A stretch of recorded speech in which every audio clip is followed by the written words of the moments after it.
Estamos ao vivo, Léo.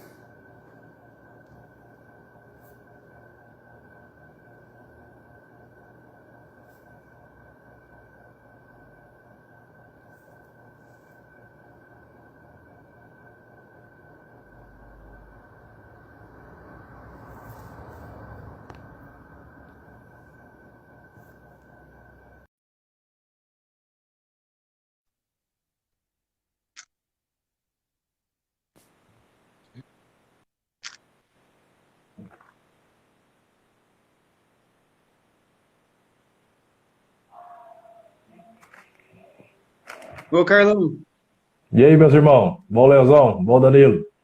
bem, tô aguardando aqui o restante dos irmãos. Ah, beleza.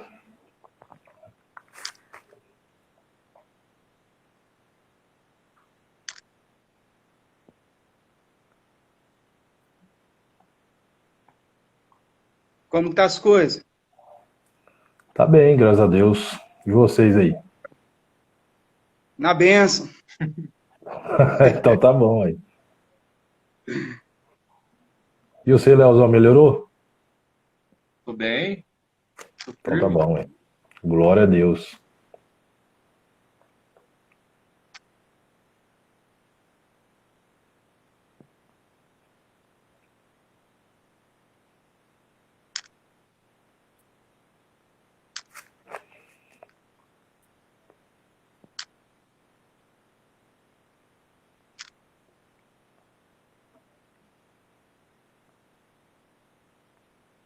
Puxa, que não consigo.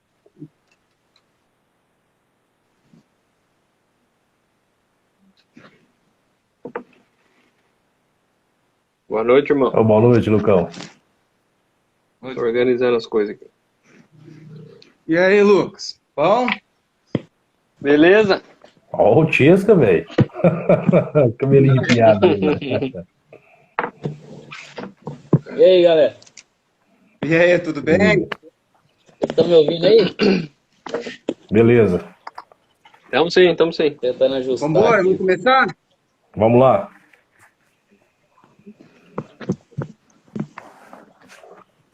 Irmãos, então, hoje nós vamos dar uma continuidade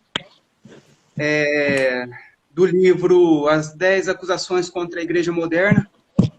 E hoje nós estamos no capítulo 5. E o capítulo 5 ele vai tratar sobre um convite antibíblico ao Evangelho. Então, Paul Washer, nesse capítulo, ele vai falar sobre o grande estrago que essa oração do pecador, o qual nós conhecemos aqui no Brasil como o apelo, que é feito no final do culto ou em uma evangelização, como uma das coisas que mais estragou a Igreja dos Estados Unidos. E eu queria citar algumas coisas que o Paul Washer fala sobre esse capítulo, que talvez seria interessante para nós. Quando ele diz que o evangelista, o pregador diz para a pessoa que Deus tem um plano maravilhoso na sua vida. Quem nunca ouviu isso numa pregação, né? No final da evangelização, dizer, olha, Deus te ama, Deus ele tem um plano e um propósito maravilhoso na sua vida. E nós sabemos que isso não é bíblico. Nunca nenhum dos apóstolos evangelizou os pecadores dessa forma.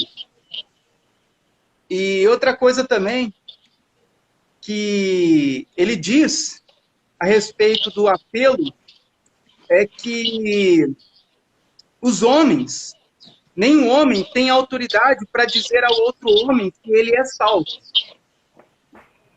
Porque a salvação é uma obra do Espírito de Deus. Então, e muitas outras coisas a respeito disso. E eu queria começar a tratar com vocês a respeito desse tema. certo? Desse apelo que os pregadores, os evangelistas fazem às pessoas. E que Paul Washer diz que foi uma das piores coisas em que a igreja moderna inventou. O que vocês poderiam me dizer a respeito disso?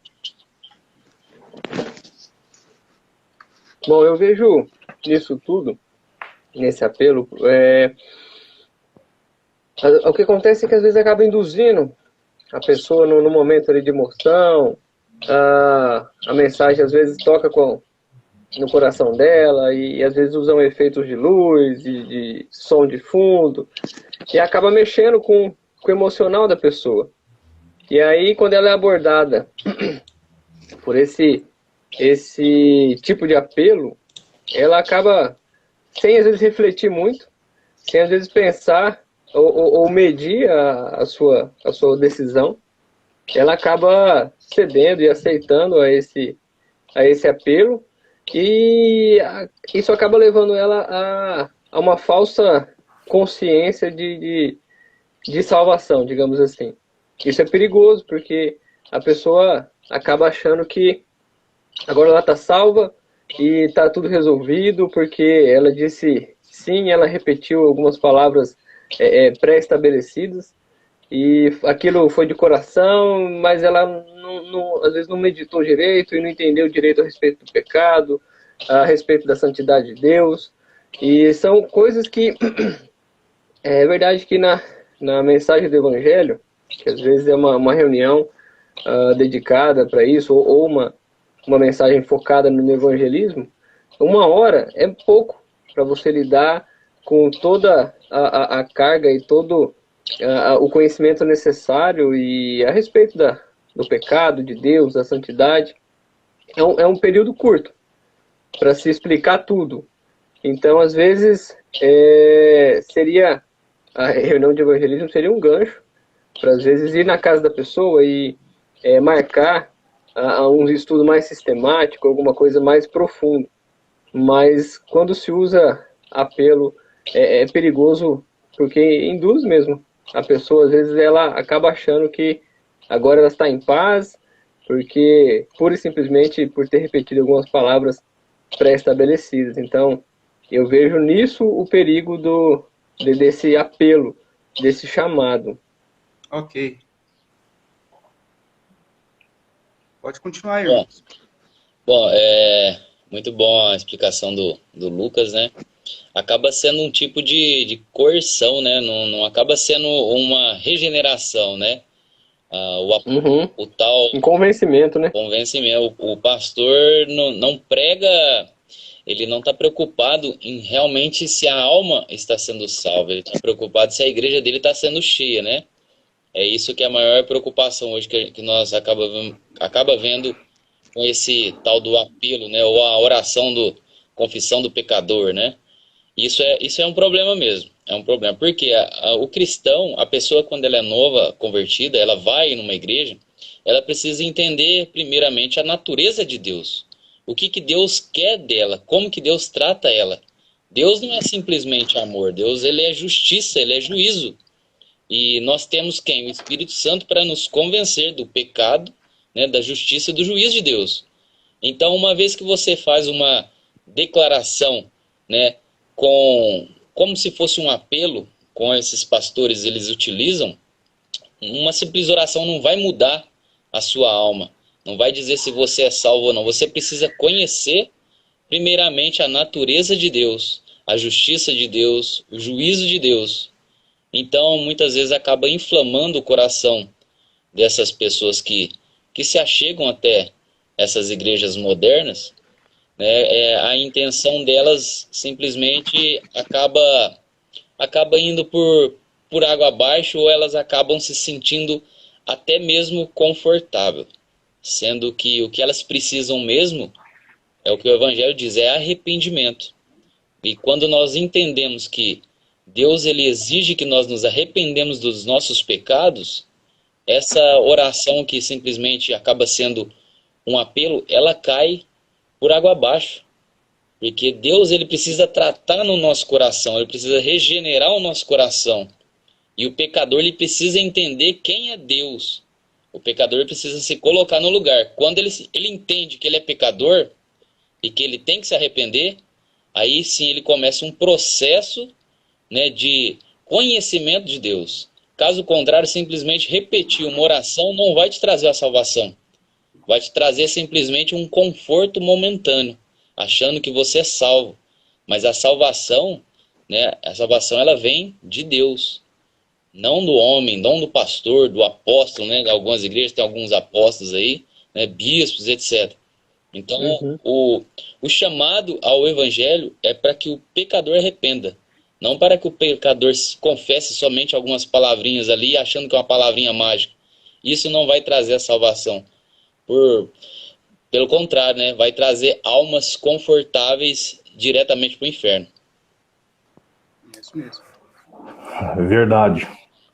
Eu também vejo assim que essa oração do pecador aí, ela faz mais ainda essas pessoas mais condenadas ainda. Porque lá se diz, em maioria dessas igrejas, lá se diz assim que se você aceita Jesus, né? Ele tem que ver que o morto não consegue aceitar nada. O morto está morto, ele tá. Só falta enterrar ele, que está morto. Pois Cristo que tem nos aceitar, ele nos chama para o verdadeiro arrependimento, né? Pois É o contrário, hoje né, Carlão? é o contrário. Né? Falou, quem tá, levanta a mão e quem aceita Jesus, vem cá na frente que nós vamos fazer uma oração e você. Aí a pessoa fica iludida com aquilo ali. Ela falou assim: se é só eu aceitar Jesus e eu vou pro céu, é comigo mesmo, já sai correndo lá para frente lá, né? E é completamente diferente. A palavra de Deus, ela é tudo para nós. Porque ela ali, ela trilha o caminho do pecador até chegar em Cristo ali. A gente tem que conhecer a natureza verdadeira de Deus, do nosso Senhor Jesus Cristo, porque nós estamos contra Ele. Aqueles que não conhecem Cristo, que vivem em pecado, ele está contra Cristo. Ele não está a favor de Cristo. Então não é somente o levantar a mão, quem aceita Jesus aí? Se fosse assim era bom demais, né? Então o Senhor Jesus, coitado, não está valendo nada para esse povo aí. Pois ele é a nossa riqueza e jamais poderia ser assim, né? Mas Carlão, em muitos casos, a pessoa já batiza no mesmo dia que levanta a mão, né? Você não faz dúvida. Eu, no meu caso, Danilo, vou te falar a verdade pra você, eu tava lá, assentado lá atrás, lá, e aí o irmão lá que tava atendendo o batismo lá, falou assim: o seu passado pode ser mais negro que mostrou a capa da Bíblia lá, pode ser mais negro que essa capa da Bíblia aqui, de tão pecado que você fez. É só você entrar aqui dentro aqui do tanque aqui, que esses pecados vai tudo embora. Aí eu tô de boa, então já vou pular lá agora, né? Aí a gente tá em pecado, mas quem que vai livrar esse nós do pecado? Pelo que eles falam, é eles mesmos ali, né, que livra a gente desse pecado. Pois eu fui batizado sem conhecer Cristo, sem conhecer a razão pelo batismo, né? Que é o arrependimento. Que hoje em dia, o que acontece é isso aí, o falso evangelho, querendo batizar o falso crente, né, coitado? Morto, como é que vai viver? Eu vejo 3 pontos com essa questão do apelo. O primeiro ponto é que, né, parece que Deus fica... que a salvação depende do homem e do seu sentimento. Então, conforme o sentimento do homem, é que Deus salva ele. Se ele é um homem mais assim, mais amoroso, Deus vai salvar ele. Se ele é um homem mais mau, Deus não salva ele. Se ele está bem hoje no culto, Deus salva ele. Se Deus não está bem no culto, se ele não está bem no culto, Deus não salva ele. Então fica baseado no seu sentimento, como o livro sempre toca. Você vê muito isso. Eles focando muito nesse sentimentalismo. Você vê sempre tocando no sentimento da pessoa e a pessoa fica refém desse sentimento. A outra coisa que eu vejo também é que Deus fica muito submisso a nós. Deus é submisso a nós. Você vê que Deus parece que nós conseguimos controlar Deus, a vontade de Deus. Então, tudo que você pede, tudo que você determina a Deus, então Deus tem que fazer. Então, parece um pai irresponsável, que dá tudo para o filho e não tem limite. Então, é um Deus submisso, é um Deus que não tem controle. Né? Parece que nós É um Deus que não tem controle sobre a sua criatura. É um Deus que não tem controle sobre os seus filhos. E o terceiro ponto que eu acho mais perigoso é que todo mundo diz assim que Deus não leva em conta a sua atitude, o seu sentimento. Deus não leva em conta a sua ignorância, né? Ah, aquele irmão tá lá na igreja lá, mas ele faz isso, mas o coração sincero. Ah, o irmão lá faz isso, mas ele tem um coração. Deus está vendo ele está no engano, mas Deus vai te salvar ele. E a gente vê que Deus leva muito em conta a ignorância. Nós vemos um exemplo lá em Lucas 16, 29 a 31, sobre o rico e o mendigo. Que o rico chega lá no inferno, começa a falar com Abraão e fala: ô pai Abraão, imagina alguém voltar e pregar, falar onde que eu estou aqui. Aí Abraão fala: eles têm os profetas, eles têm Moisés, eles têm a lei, eles têm o caminho da salvação. Aí, não, mas imagina eu voltar lá. Imagina se alguém voltar lá e pregar. Aí Moisés fala: se eles não ouviram a palavra de Deus por meio dos homens de Deus, você acha que um morto ressuscitando vai salvar ele? Então você vê esses três contextos aí gerando no meio desses apelos. Um Deus submisso, um Deus que não tem autoridade, a salvação depende do homem, e o pior de todos é que Deus pode salvar esse povo ignorante, porque Deus leva em conta isso. Não, Deus abomina isso, Deus não suporta essa ignorância. Então essas três coisas. Amém. E o que nós vemos que parece que é algo tão inofensivo, né? O que mal pode fazer um apelo no final do culto? Mas Paul Washer diz que isso foi o que estragou a igreja nos Estados Unidos. Então, tudo aquilo que não está na Bíblia, nós devemos considerar como antibíblico. Então, nós vemos que nenhuma evangelização na Bíblia existe apelo. E sim, é um chamado ao arrependimento, é um chamado à fé em Cristo. Ok? E, diante disso, nós, hoje, a igreja moderna, ela tem trazido muitas coisas antibíblicas para dentro da igreja. E nós vamos começar também a falar sobre outras coisas antibíblicas. E talvez para nós hoje, o que eu vou falar agora aqui no próximo item, parece até escandaloso, né? Mas a igreja, ela nunca duvidou a respeito disso, certo? Que é sobre ordenação de mulheres. Quando nós olhamos para a Bíblia, tanto no Antigo Testamento, quanto no Novo Testamento, quanto em toda a história da igreja, nunca houve ordenação de mulheres para o governo da igreja. Nunca. Nós não achamos em nenhum lugar da Bíblia e nem da história da igreja. Mas o que aconteceu na igreja moderna?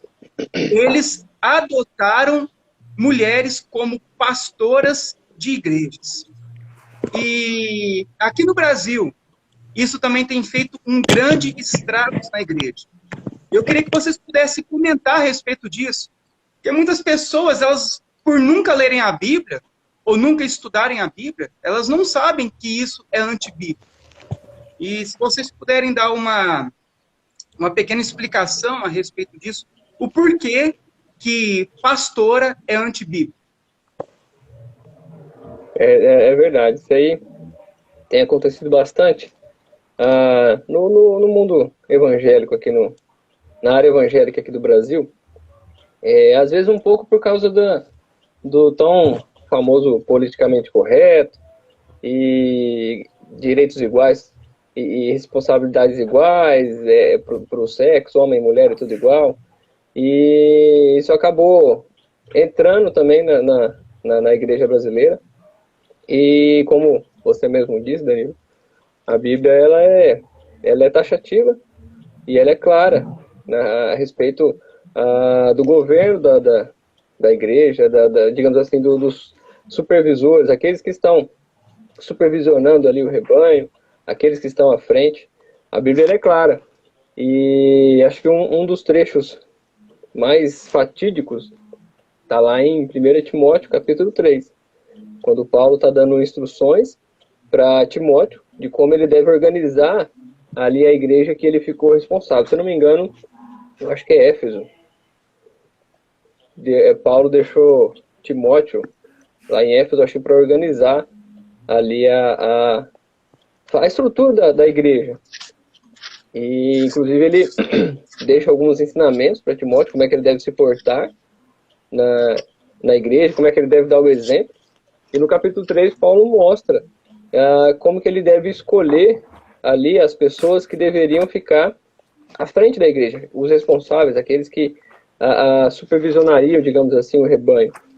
E ali em 3 ele fala que quem almeja essa função, excelente obra almeja.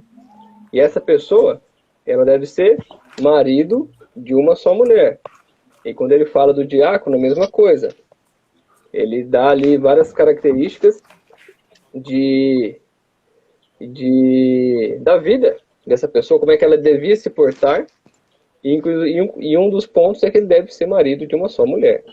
Então, Paulo deixa bem claro que são homens que deveriam supervisionar a igreja. Não porque homem é melhor, não, mas é simplesmente uma instrução natural mesmo de Deus.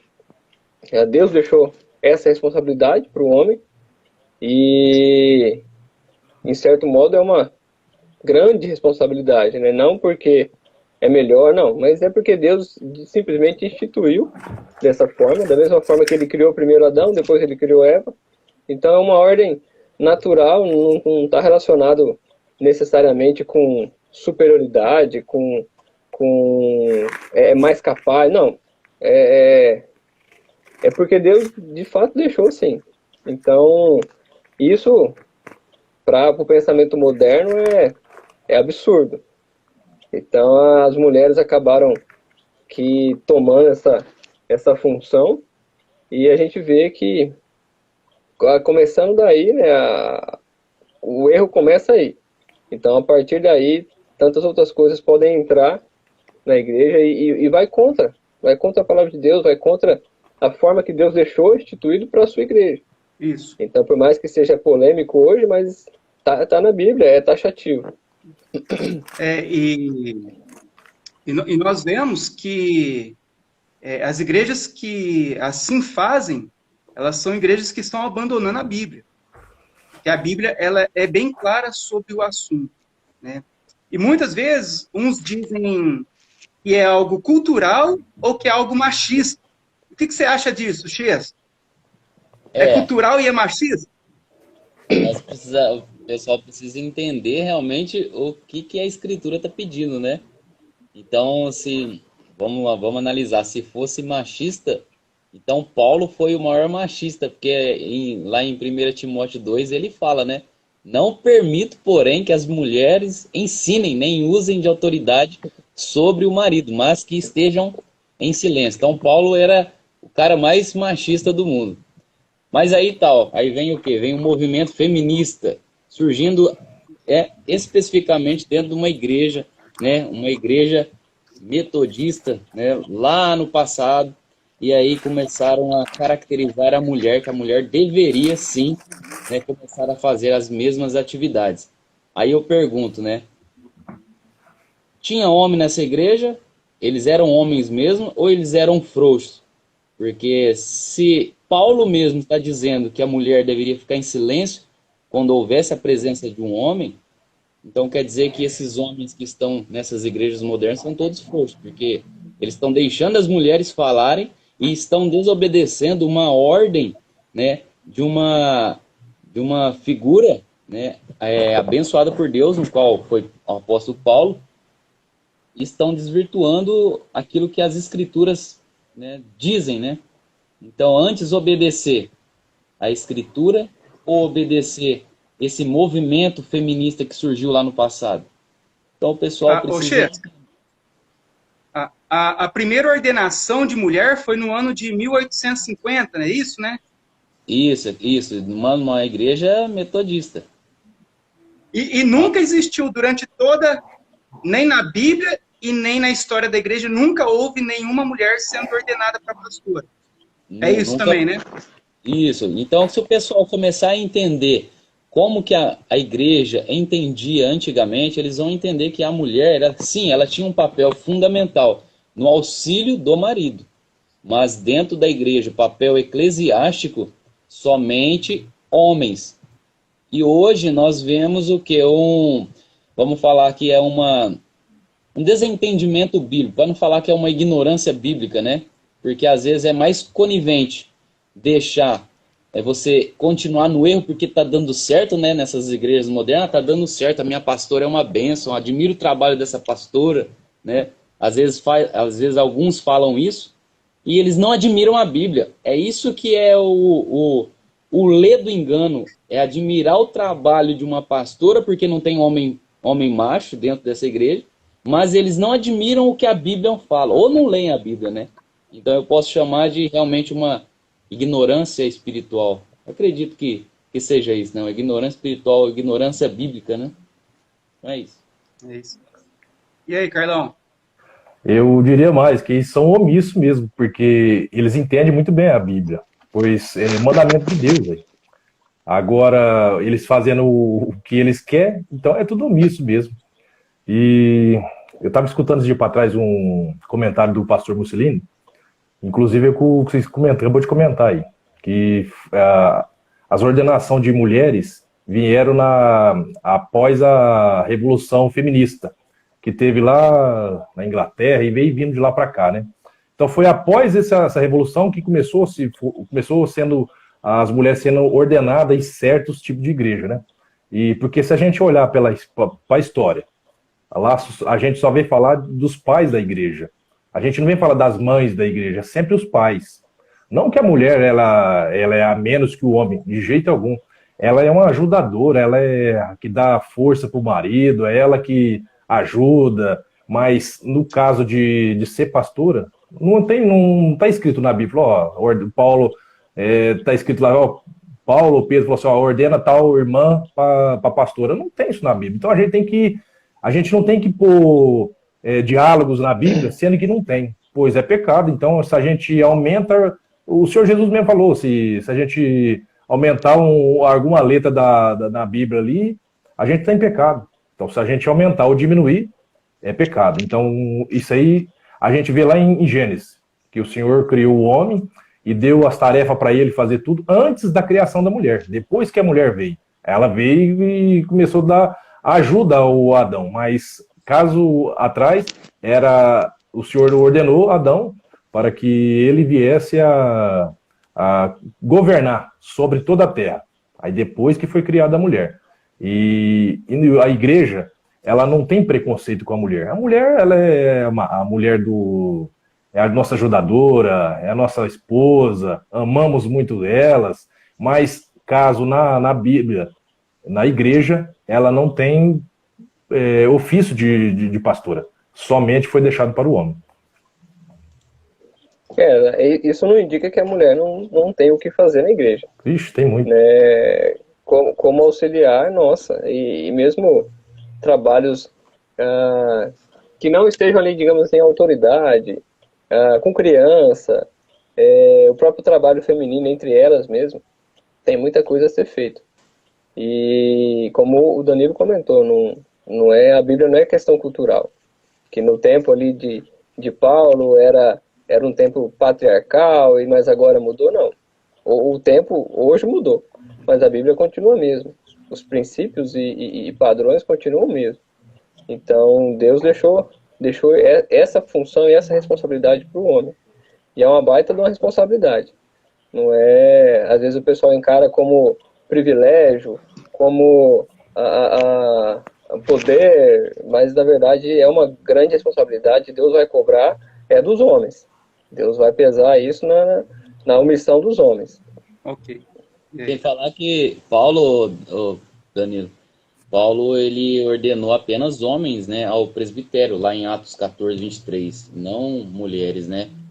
Mulheres como os nossos irmãos falaram, tem papel fundamental, né, na ajuda dos maridos, em algumas atividades da igreja, mas eclesiasticamente, pastorado não tem base bíblica para isso. E se sua igreja tem uma pastora, provavelmente né, você está num engano, ou não leu a Bíblia ou não tem esse conhecimento. Então procure entender, procure pesquisar sobre como que a igreja antigamente pensava.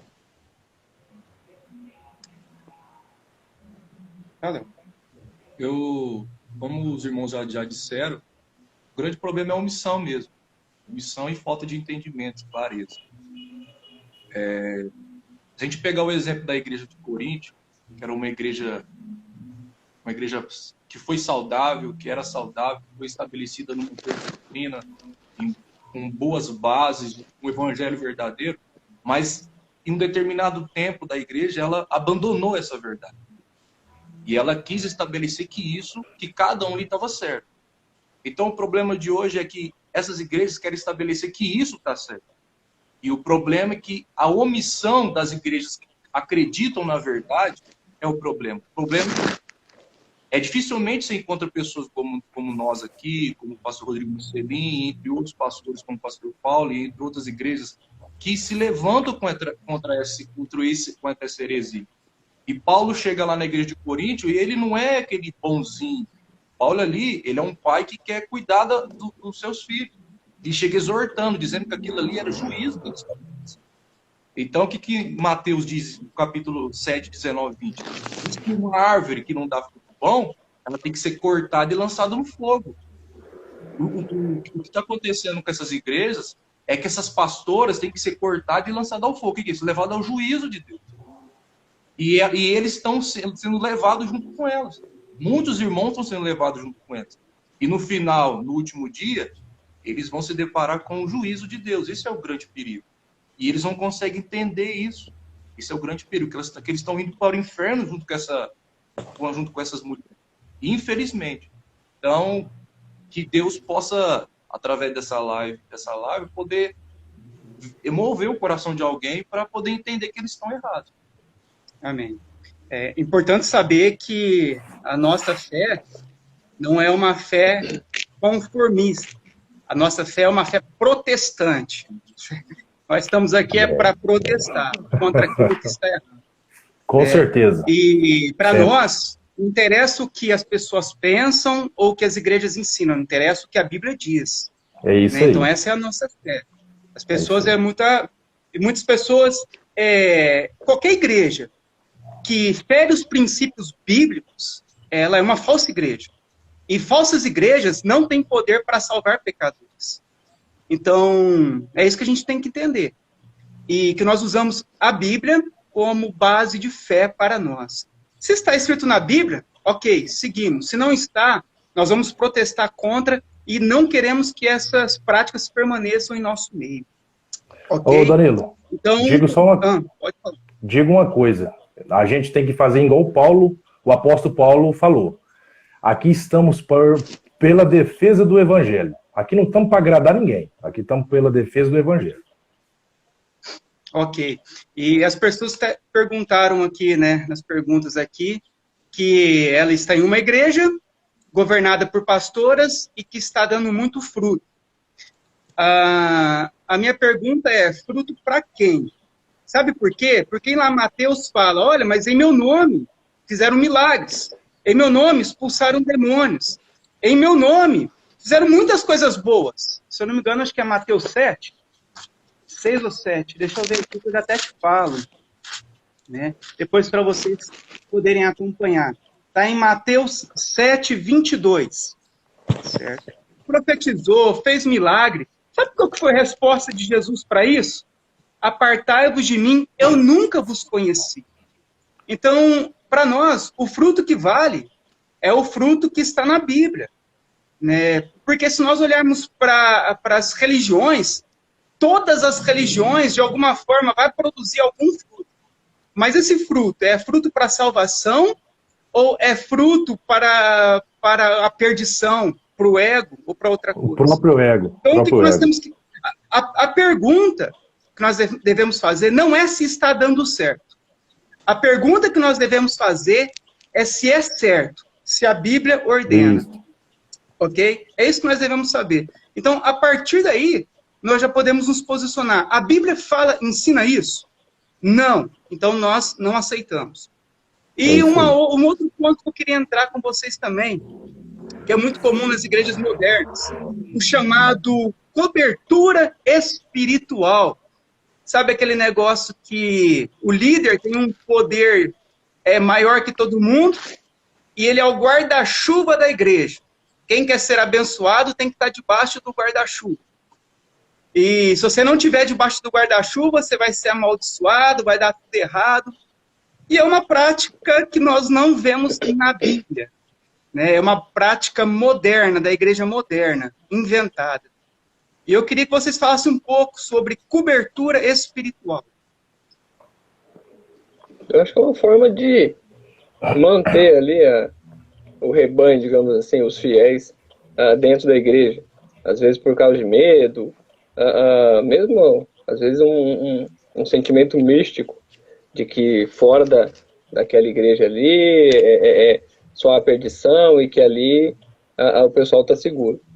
A Bíblia é clara que os líderes e pastores, eles têm uma responsabilidade, sim, e com o rebanho, de cuidar do rebanho. Mas a salvação está baseada em Cristo Jesus. Você está realmente sob as asas de Cristo Jesus, através do arrependimento, do reconhecimento do pecado, do reconhecimento de quem é Deus, do reconhecimento de quem é Cristo. E aí sim, você está, digamos assim, guardado.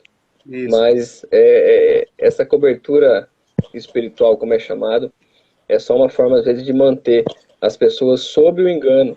E se você já ouviu falar disso, então tome cuidado. O líder, ele tem a obrigação de cuidar do rebanho, de alimentar o rebanho, de ensinar baseado na palavra de Deus. Esse tipo de domínio e controle aí, quem tem é tirano, não é pastor, não. Ô Chesca, e diante disso, né, que a gente vê muito a respeito de que as pessoas usam essa cobertura espiritual para falar que cada igreja tem a sua visão, né? Então, nós acreditamos assim porque Deus nos mostrou assim. Mas quando nós olhamos para a Bíblia, que chamada doutrina das Escrituras, a doutrina histórica, diz que a Bíblia tem somente uma visão. Como que nós podemos tratar a respeito disso? Quem tá mentindo? A maioria de algumas igrejas tem a sua própria revelação, né? Eles acabam relativizando tudo, ou seja, aquilo que eu acho certo, eu levo isso como consideração. Então, tá certo para mim, então tá bom. E aí, cada igreja adota a sua revelação. Isso não é de Deus, porque a Escritura é a maior revelação que há para nós, para quem é cristão. Nós não precisamos de outra revelação, de uma pastora, de um apóstolo, de um bispo, porque tudo que nós precisamos está nas Escrituras. Se nós, como cristãos, entendemos que Cristo, ele é suficiente em tudo, nós não precisamos de uma cobertura espiritual. Até mesmo porque lá em Romanos 14, 12, Paulo vai falar que cada um dará conta de si mesmo. Nós não precisamos de uma cobertura espiritual. Nós precisamos de Cristo. O cristão, ele precisa de Cristo, ele precisa entender isso. Então, uma outra revelação que não for a Cristo é heresia. E nós devemos combater isso. Se fosse assim, né, até hoje, nós não teríamos, né, cristãos protestantes e até hoje estaríamos rezando terço e missa e pagando penitência, se não fosse Martinho Lutero a protestar contra esse tipo de coisa. E às vezes nós falamos algumas coisas aqui que vai ferir alguém, mas as Escrituras é bem clara e nós não devemos relativizar, achar que um está certo ou que o outro está certo. Nós devemos olhar para a Escritura e analisar o que ela diz e levar a Escritura como regra de fé e prática. É assim que nós, como cristãos, devemos pensar. Ô, Carlão, e no caso assim, Carlão, se cada igreja tem a sua visão e as pessoas, elas acham que isso está certo, então nós chegamos em uma dedução que todas as religiões e igrejas vão salvar. Todas. Mas a Bíblia diz que a porta é estreita e que poucos que entrarão por ela. O que você pode falar um pouco sobre isso? Eu vou começar lendo aqui, ó, 1 Hebreus. Antigamente, Deus falou muitas vezes e de muitas maneiras aos pais pelos profetas. Mas, nesses últimos dias, nos falou pelo Filho. Aqui basta, acabou. Falou pelo Senhor Jesus Cristo, ele passou para os apóstolos, e os apóstolos foram escrevendo o Novo Testamento, foram lá, fechou a Bíblia, acabou, não tem revelação mais. Deus revelou antigamente aos profetas, o Senhor Jesus Cristo, pela misericórdia que ele teve, ele passou para os apóstolos, e os apóstolos escreveram essas cartas, que hoje estão nas nossas mãos, graças a Cristo. Então hoje a gente tem que se basear pela palavra, a palavra escrita de Cristo, a palavra de Deus que está escrita na Bíblia. Pois se nós formos se basear por profecia dita sobre púlpitos, lá numa igreja vai falar do jeito, lá na outra vai falar de outro jeito. Então quantos deuses que a gente tem? A gente não tem deuses, como um ancião falou agora numa igreja aí, que não importa os deuses que busca, mas tem que buscar os deuses. Oh, que maligno que com uma pessoa dessa fala. E o Danilo, ele estava falando, porque lá tem a revelação da palavra. Então ele está falando que Deus revelou isso para ele. Mas que Deus que revelou? Que deuses? Não importa que deuses que busca. Tá vendo? E não tem coerência bíblica, porque Deus, ele é um Deus ciumento, ele só quer que busque ele. E é o que a gente está fazendo aqui. A gente está na defesa do Evangelho, falando, pregando a palavra dele. Não está aqui para agradar nem A nem B. A gente fica até sentido que alguns faz algum comentário que não está baseando com a mentalidade dessa pessoa. Ela fica estressada, fica chateada, mas não é para contrariar ela. A gente quer pregar essa palavra para que Cristo venha salvá-la ela. É melhor ela ser contrariada agora do que ela ser jogada no lago de fogo e inferno. Amém. É verdade. Vamos lá, Léo.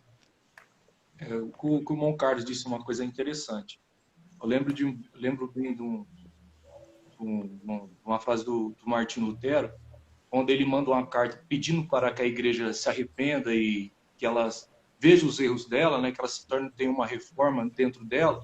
Ele tem uma contra-resposta do clero, né, do Papa. E pedindo para ele se arrepender daquilo que ele estava fazendo. Tal. E Lutero diz assim, eu não aceito nenhum favor da Igreja Católica e muito menos comungarei com vocês. Por que Lutero fez isso? É porque Lutero, não é que o Lutero estava sendo uma pessoa maior do que eles, é que Lutero viu na luz das Escrituras que isso não tinha base e não tinha como estar em comunhão com eles, porque não tinha a mesma comunhão, não tinha a mesma fé. E uma coisa muito interessante, recentemente, um amigo meu ontem perguntou uma coisa assim para mim, ô Léo, tem tantas igrejas, mas são tão diferentes, como que vai ser lá no céu? Falei, se for trazer ao pé da letra que todo mundo diz, vai ser um céu dividido.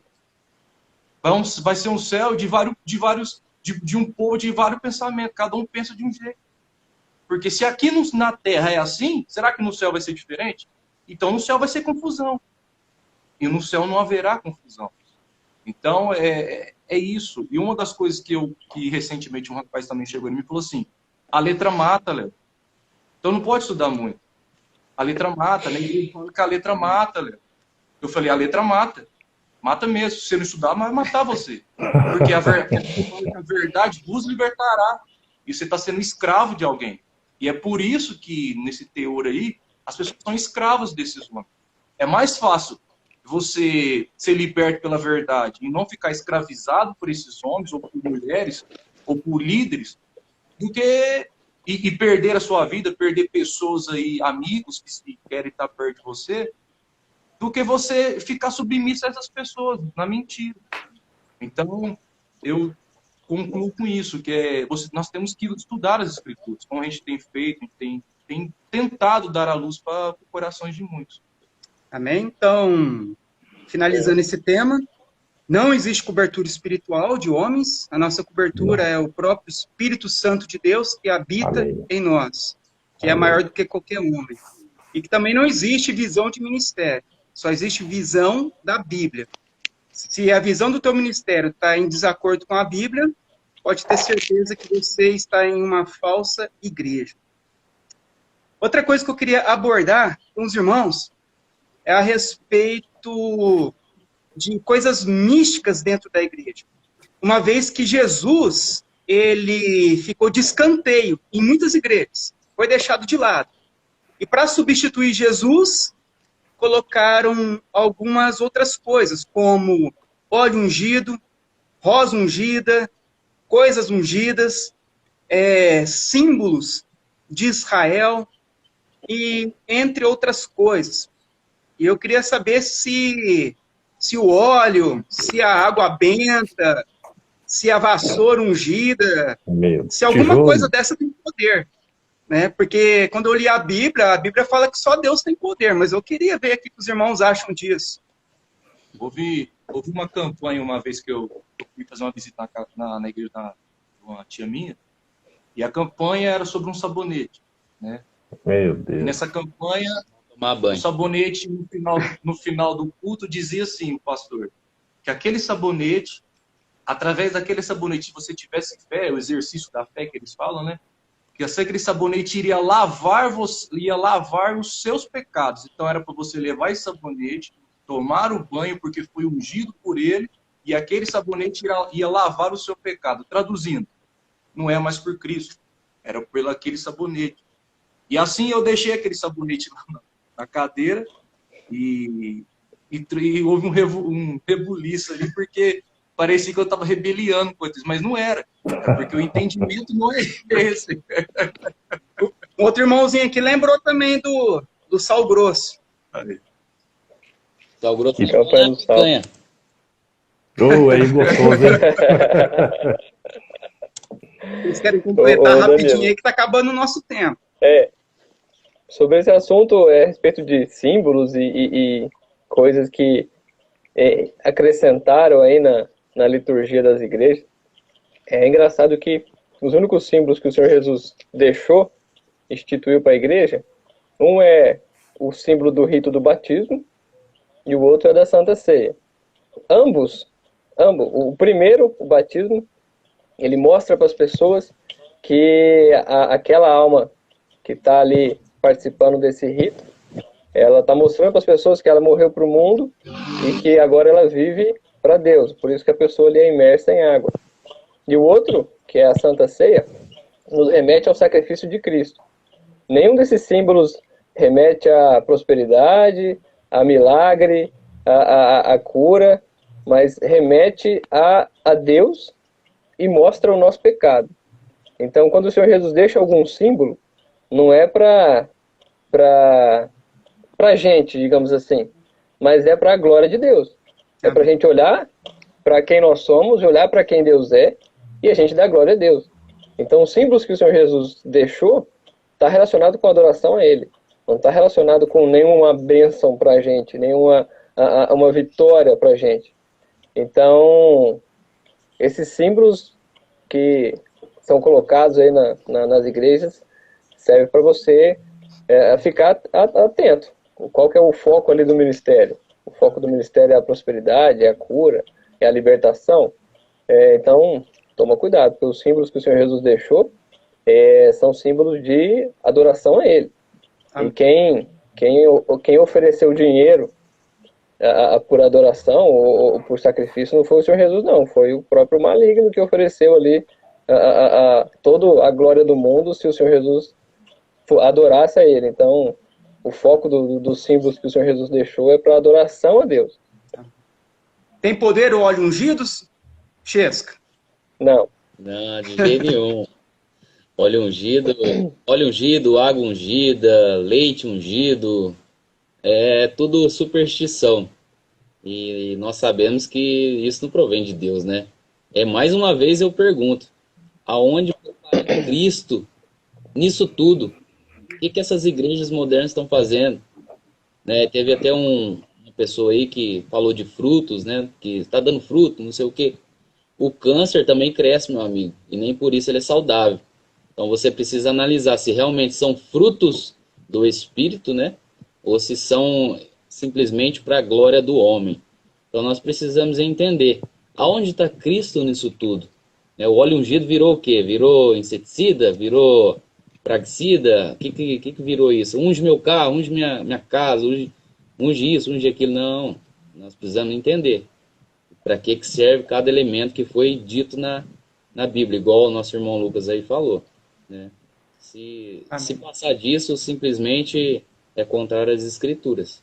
Os irmãos que são cristãos aí, somente Cristo é suficiente para você, tá? E a Arca da Aliança, Carlão?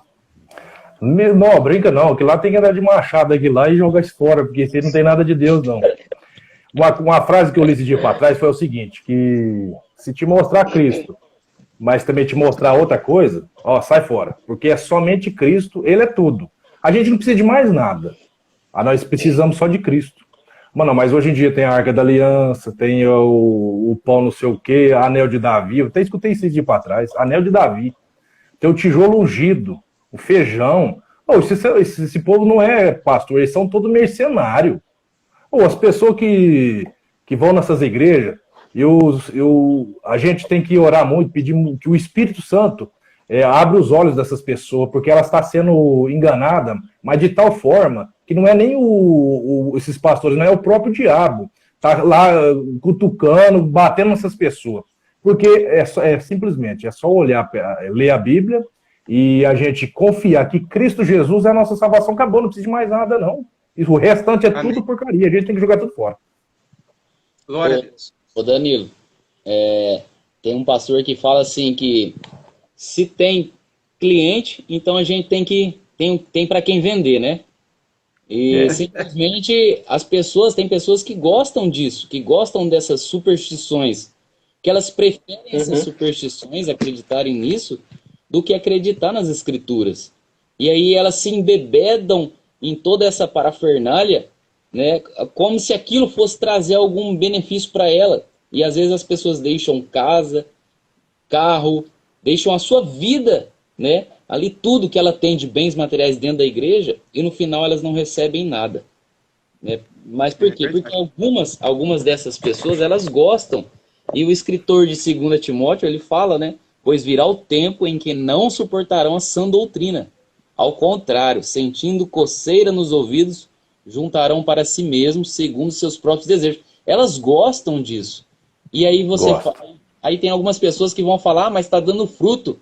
Meu irmão, o veneno de rato, ele é 99% milho e 1% veneno. E aí, você ia comer?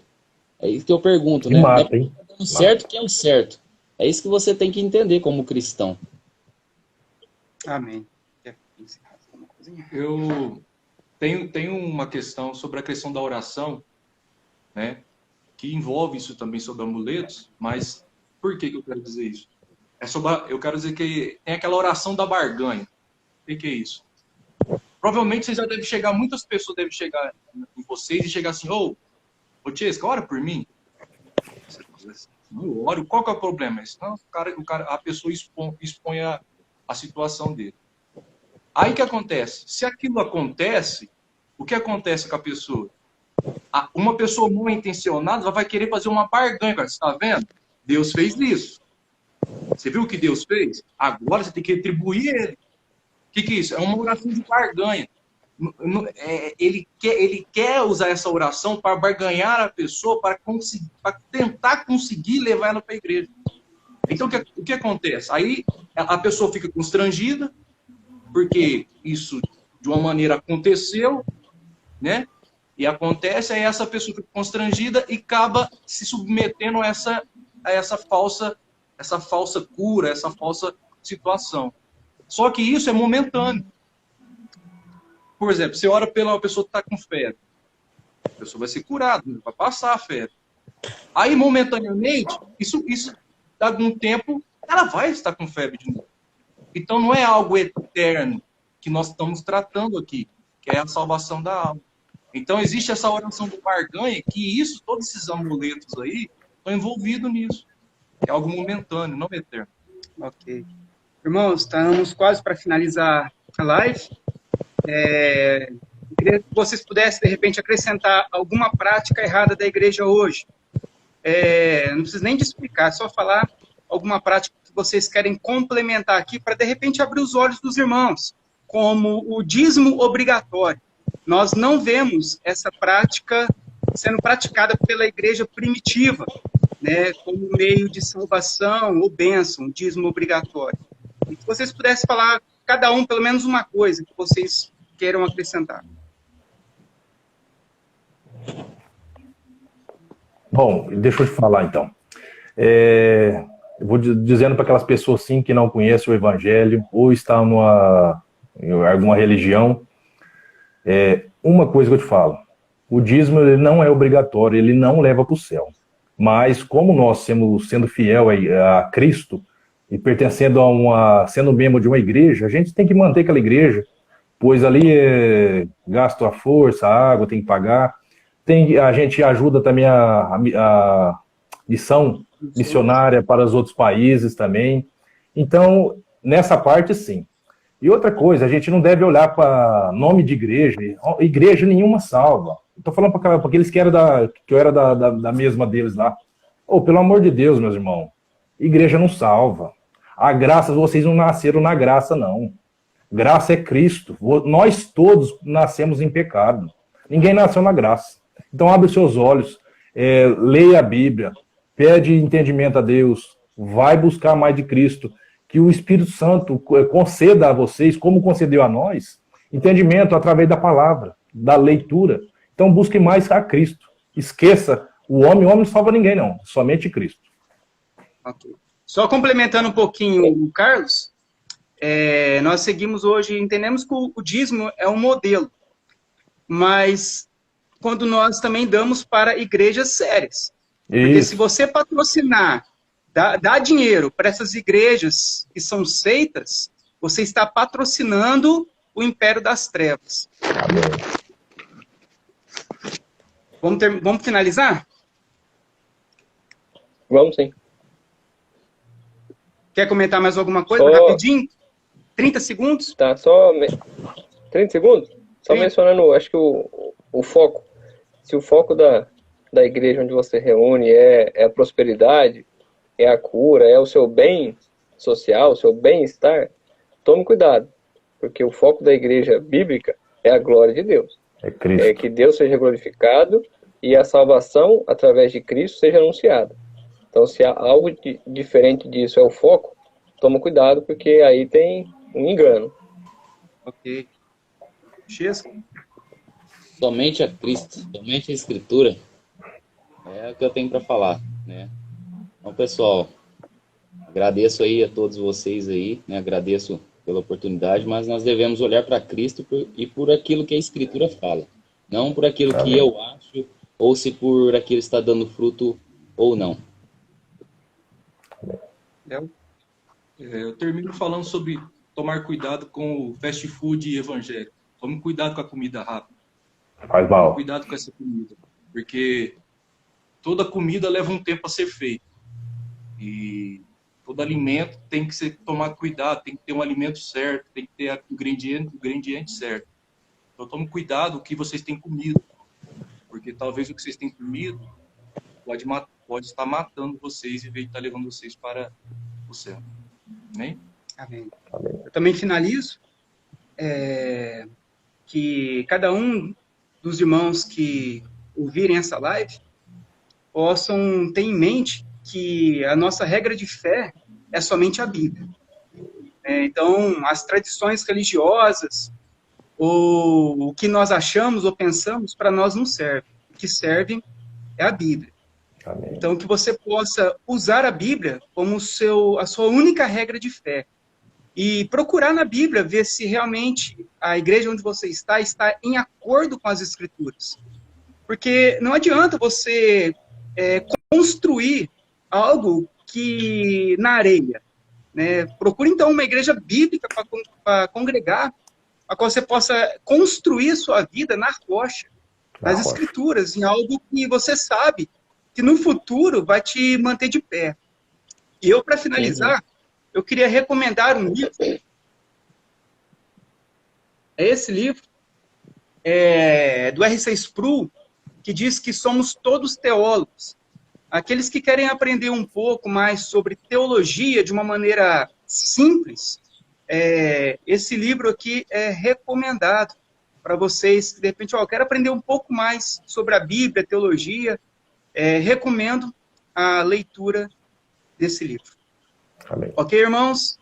Amém. Então, foi muito bom aí estar com todos.